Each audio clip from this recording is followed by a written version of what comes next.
كاين اللي كيبني القصور بالذهب، وكاين اللي كيبني الإمبراطوريات بالزهد وكلمة الحق. من قلب صحراء المغرب خرج راجل ملتم، وجهه مغطي ولكن هيبته كتهز الأرض. ليمونة، القائد اللي مغراتوش الدنيا.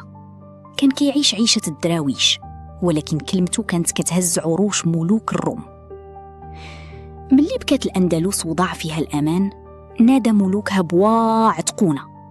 ليمونة ما ترددش، ركب البحر بجيوش الملتمين، وفي ساحة الزلاقة علم التاريخ باللي الوحدة هي اللي كتصنع المعجزات.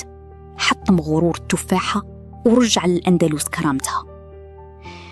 نبرة فخر، رجع للمغرب وبنى العاصمة الحمراء مراكش اللي بقات شاهدة على عظمته.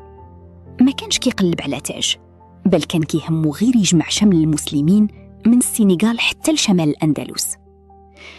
أسس دولة الليمون، الدولة اللي خلت العدل هو القانون والعلم هو النور. في النهاية ليمونة مات وهو لابس لتامه البسيط، ولكن خلى وراه تاريخ كبير ومغرب قوي وموحد. تعلموا منه باللي القوة ماشي في اللبسة والزواق، بل في النية والصدق مع الله والوطن. انتي ولا انت إلا عجبك المحتوى ديالنا راك عارف شنو دير بلا ما نوصيوك.